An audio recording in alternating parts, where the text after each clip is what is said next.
What you need to understand is that you've already done enough to have all the bad karma in the world, and that the death and resurrection of Jesus Christ is the only thing that can save you, not doing good things.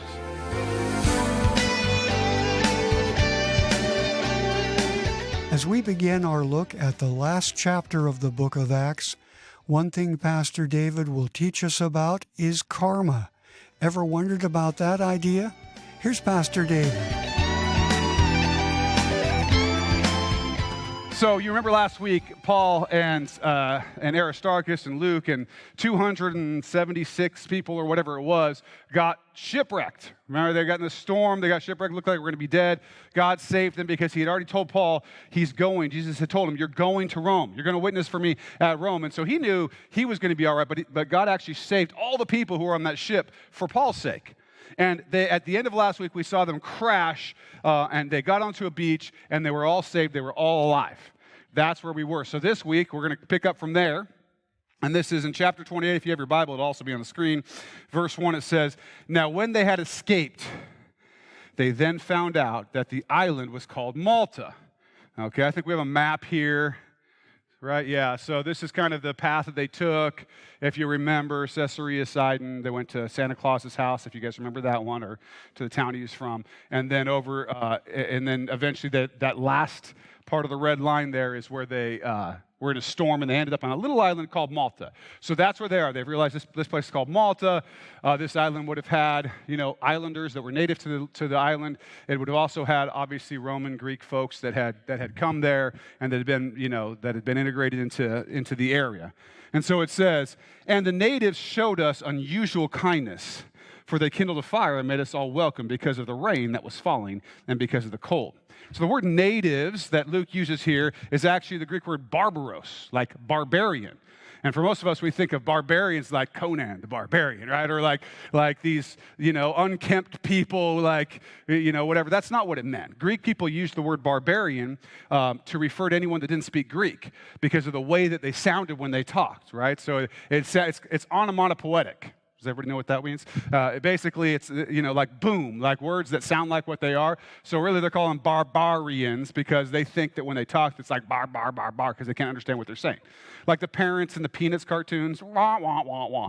They made up the word for that, basically. Barbarians just meant people who didn't speak Greek, people who they couldn't understand speaking. And so here it says it very nicely, the natives. But he says barbarians, and that's what he means, people who don't speak Greek. And so they make him this fire, which is very nice of them because if it's still, remember, there's a storm. We're basically getting on to the late part of the year. It's cold. They make these guys, and 276 or whatever it was, people, they make them a fire. That would have been nice. I would have been happy once I got on the beach to get that nice fire going. So these natives, they were some nice folks to get them hooked up. It says, "But when Paul had gathered a bundle of sticks and laid them on the fire, a viper came out because of the heat and fastened on his hand." So Paul's out there. A couple of things to think about here. First of all, Paul, he's a worker, man. Like, he's just gone through all this stuff. He's the one. They were all saved because of him. They should have been like, "Hey, you sit here, Paul, because your God saved us all. You just relax here." But no, Paul's out there. He's gathering sticks. Of course, he was a prisoner, so they may have made him do it. I don't know. But he's out there. He's gathering sticks. He's showing us once again, just practically, that the real serious Christ follower, there's nothing that the real serious Christ follower considers below themselves. We work. We do what needs to be done. And Paul just shows consistently the guy just does the work. And he's doing the work, and he gets these sticks, and he throws them in the fire. And what's probably happened here is a snake, a viper of some kind, had been chilling, right? It's wintertime. They're hibernating, and Paul has messed with this snake. It came up on him. The snake was just chilling, sleeping, and then the fire woke him up. And yeah, he bit Paul. Can you blame him? You taking a nap. If I'm taking a nap, you've got to watch your hands if you wake me up, because I'll, bite a little bit too. That's what this snake did, right? He was trying to chill out. Paul's messed with him. He bites Paul on the hand. All right, so let's see how they react to that. It says, "So when the natives saw the creature hanging from his hands," this is a serious bite, like the thing's not letting go, "they said to one another, 'No doubt this man's a murderer, whom though he has escaped the sea, yet justice does not allow to live.' But he shook off the creature into the fire and suffered no harm. However, they were expecting that he would swell up or suddenly fall down dead. But after they had looked for a long time and saw no harm come to him, they changed their minds and said that he was a god." They're a little fickle, right? This is not the first time Paul has been called a god. They thought he was Hermes back in the day, if you remember. But what do we got going on here, right? We have these natives of the island. They see Paul get bit, and they're basically saying, listen, he may have escaped the sea, which was probably justice, and may have been talking about the God of justice who makes sure that, sees all the things you do and makes sure that you get yours when you do something wrong. But they're saying basically, look, he should get justice. He's probably some kind of a murderer, right? And so what's happened is he escaped the sea, but justice wasn't going to let him go. The snake bit him, so we know he's going to die. They've got this sort of expectation, this understanding of the world that's very much like a lot of people today have. You ever heard of karma? Right? This is kind of an Eastern religious idea, but it has become pervasive in our culture. Karma is the idea that sort of what you put out is what you get back, and good people have good things happen to them, and bad people have bad things happen to them, and that's kind of the way the world works, right? You put bad into the world, you get bad back, blah, blah, blah. This is kind of a Hindu, it's an Eastern idea, but it's become very, very common. Now, here's the problem with karma. It's obviously untrue. It's obviously untrue, right? And besides that, as believers, we don't believe in karma. We believe in grace. We believe in grace. See, if karma was true, I would be dead long ago. Long ago, right? I wouldn't have made it past the point I could walk, probably. I was not doing things that I should do. If that was true and what came back on me was what I put out, I would not be in a good situation. And no offense, or offense, I don't care. You would be too, okay? You would be too. Karma is not true. It's not real. It's unrealistic, and it's philosophically untenable. In other words, it doesn't make sense. It doesn't make sense, okay? Well, one of their main issues with God is, why do bad things happen to good people? And that's because of this mindset of karma that they have, that, hey, if I'm doing good things should happen to me. Of course, the way most of us are is we ignore all the bad things we do and think that we're really good people because of the few good things that we do. That tends to be the way that we think about ourselves, right?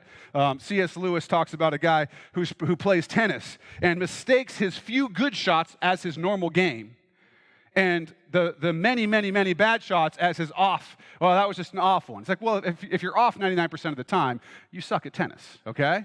But he gets that one great shot, and he's like, yeah, that's me. That's how good I actually am. That's kind of how we live our lives sometimes. We think we're really good, and so we're very upset because we have this karmic understanding of the way the world works, and we're mad at God because things don't go the way we want them to go. Listen, if karma was true, you'd all be in big trouble.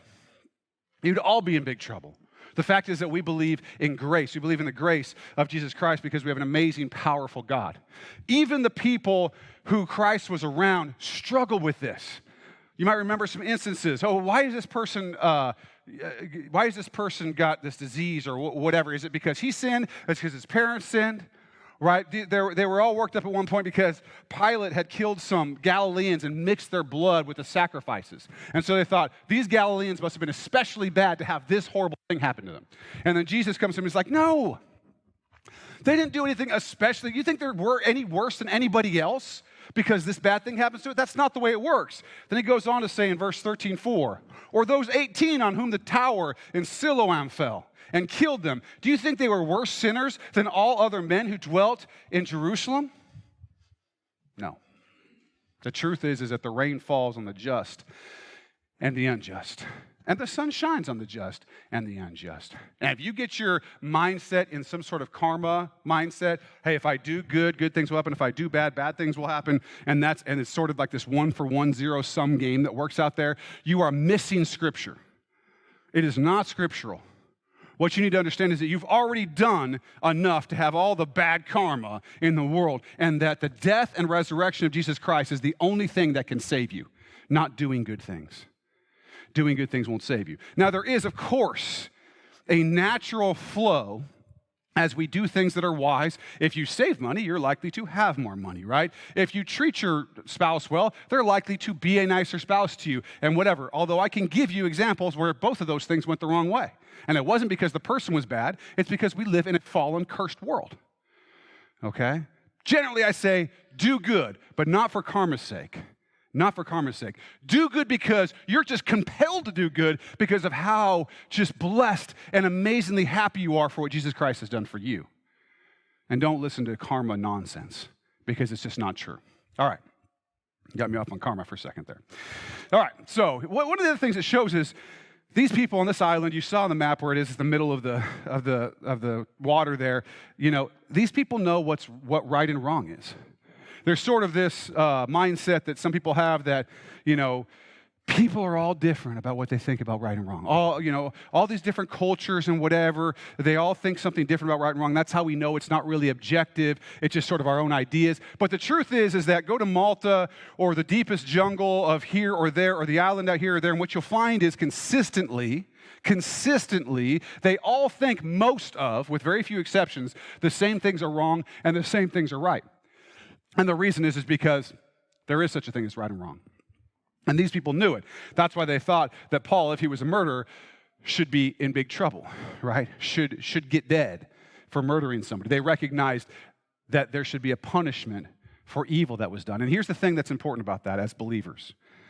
The fact is that everybody, non-sociopathic, understands that there's a right and a wrong. Everyone understands that there's a right and a wrong. And if you want to be able to share the gospel, the good news of Jesus Christ, taking the fact that people understand that there's a right and wrong is a really, really good way to be able to go in without Bible thumping out of the gate, right? Without being overly like, well, it says this here, and they're like, well, I don't even believe that. But do you believe that there's a right and a wrong? Because if you believe that there's a right and a wrong, philosophically, this isn't about Christians or atheists or whatever. The philosophical facts are that if you believe there's such a thing as a right and wrong, and that they're true, regardless of whether you think they're right or wrong or not, that there really is a right or wrong, then logically, there must be a God. And if there must be a God, and that God has made right and wrong as part of the nature of God, then that God must not be happy with those who have done the things that are wrong, right? And if God is not happy with those who have done the things that are wrong, then those who have done things that are wrong, which is everybody, are in big trouble. And if those who have done things that are wrong are in really big trouble, then the best news you could ever give anyone who believes there's such a thing as right and wrong is that Jesus came, died, and rose again, and that there's grace for their sin, right? And so if you can walk through that with somebody, it's really hard to deny it. What else do you have at that point? What else do you have? Hopelessness. So these folks knew that there was a right and wrong, and here they go, and they start calling Paul a god. And Paul, we've seen this before, he doesn't tell us here, but assumedly this is giving Paul an opportunity to preach. No, and here's the deal, here's who I am, here's who Jesus is, here's why I didn't die from that snake bite, because Jesus told me I got to be in Rome, so this is just going to get in the way of that. Couldn't die right now, couldn't do it because Jesus has the power, and I'm sure he got this opportunity to preach as a result of this. Certainly the last thing he did was let them believe that he was a God, right? Because we've seen the way he deals with this before. So this probably gave him an opportunity to preach. And it gives him some more opportunity too. Let's keep reading. In that region, there was an estate of the leading citizen of the island, whose name was Publius, who received us and entertained us courteously for 3 days. And it happened that the father of Publius lay sick of a fever and dysentery. Paul went into him and prayed, and he laid his hands on him and healed him. So, Publius, I'm guessing, has heard about the snake bite and the whole thing, and maybe from Julius, the centurion who had been guarding Paul, maybe he's heard about the shipwreck and Paul being visited by the angel and all the things that have happened, and so my guess is he's interested. And so he's invited. I'm not guessing that he invited all 276 people to his house. I'm guessing we're talking Paul, Luke, Aristarchus, maybe Julius, the centurion. We don't know. It doesn't tell us here, but I'm not guessing it was everybody. But I'm guessing it was because of the snake bite and the things that happened that are the reason that he says, come in. And then Paul goes in there and he takes this opportunity to say, oh, your dad's sick? Daddy's sick? Let me go in there. Paul goes in and heals this guy. Heals the father. Well, what happens when somebody gets healed like that? Let's see. So when this was done, the rest of those on the island who had diseases also came and were healed. What kind of opportunity has happened here? Paul's healed the father. It doesn't even say that the father was a believer or that he had faith to be healed or that he asked to be healed or anything. Paul goes in there, and the power of God works through Paul to heal this guy. And then all these people on the island are coming to Paul saying, hey, look, whatever, And of course, what's he doing? He's not saying I'm healing people. He's pointing them to Jesus. Now, it doesn't tell us how many people got saved or if anybody got saved. If anybody started following Christ. I'm guessing people did, okay? And Luke doesn't tell us that in this chapter. But my guess is that people did. But if they didn't, I'll tell you what, some seeds were certainly planted. I don't know how much of the news of Jesus Christ had come to this island, but certainly as Paul came there, he got to do that. And let's go back now to that snake bite, because nobody likes being bitten by snakes, right? Yesterday I was at a life group, and we made a fire. We were at the church house, and we made a fire in like the fire pit, and there's all this wood in the back, right? And I am somebody who just loves to go to a wood pile that's been sitting there for however long, and who knows what's in that wood pile, and just stick my hands right into it, right? And pick that wood up. And I'm thinking the whole time, don't get a sermon illustration for tomorrow. Don't get a sermon illustration, because I was going through, because I knew I was preaching on this, and I did not want to be able to say, and by the way, yesterday, put my hand up, and it's this big because I got bit by brown recluse, or what have you seen that stuff on the internet? It looks nasty. So anyway, just thought I'd share that with you.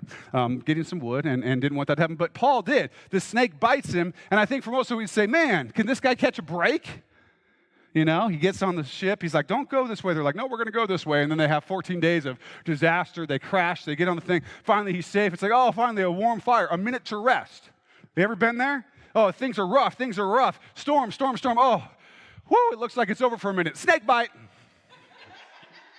Like, I got a snake hanging from my hand now, right?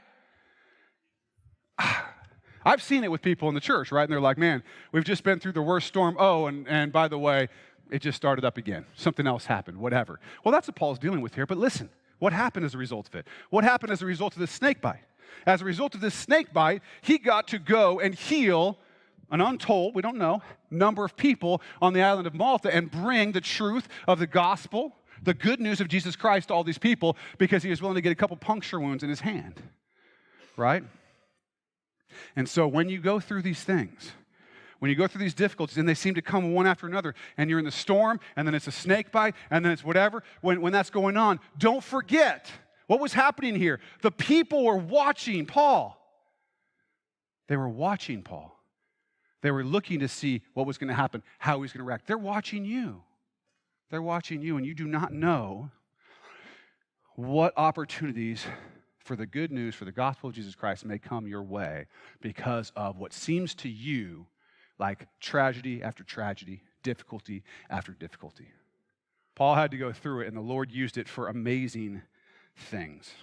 All right, we're going to leave the island now. Verse 10. After 3 months, we sailed in an Alexandrian ship whose figurehead was the twin brothers, which had wintered at the island. All right, so they're at the island for 3 months. Why? They got to wait until the storm stopped. They're there for the winter, so they're chilling. I don't know what the weather's like there. Hopefully it was a nice winter for them. It gives Paul quite a lot of time to preach to these folks, right? These people who have been healed and so on. It gives him an opportunity for a ministry. 3 months is better than a couple days.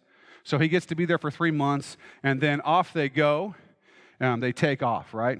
I think I may have missed the verse right before that says they also honored us in many ways, and when we departed, they provided such things as were necessary. So when they left, these people were so happy with Paul and so on that they gave them stuff. They took care of their needs, assumedly for the rest of their trip. Hey, you guys need stuff. We're going to give you this stuff, which is sort of the heart that believers have for one another. So we saw that.